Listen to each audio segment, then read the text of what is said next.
She has been called unattainable, impossible, a standard so high that no real woman could ever reach it.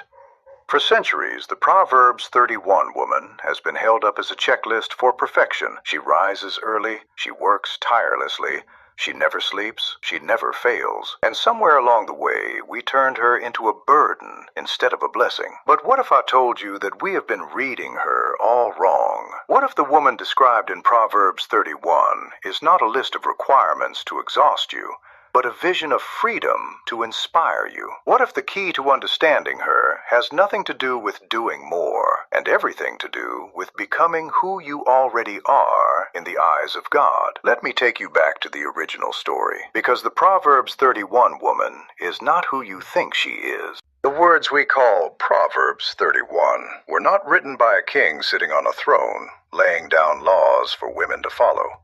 They were written by a mother who had watched her son rise to power and who knew the kind of woman he would need by his side. Her name was Bathsheba, and if anyone understood the weight of being a woman in a man's world, it was her. Her story was not simple.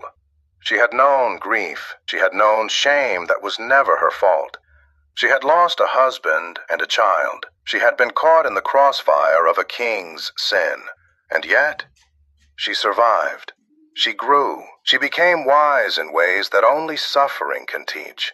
And now her son Solomon was the wisest man on earth. But even the wisest man needs a mother's voice. So she sat him down, and she gave him not a list of demands, but a vision. She said, the words of King Lemuel, the utterance which his mother taught him. And then she began to describe a woman. But listen carefully. She was not describing a superwoman. She was describing a woman of valor. In Hebrew, the phrase is Eshet Chayil. It is the same phrase used to describe mighty warriors, courageous leaders, and heroes of faith. This is not a woman who has perfected homemaking. This is a woman who has perfected strength. So what does this woman of valor actually do? Let's look at the passage the way it was meant to be read. She is trustworthy. Her husband can rely on her completely, and he lacks nothing of value. She does him good, not harm, all the days of her life. This is not a woman who is enslaved to her household. This is a woman who is a partner in building something eternal.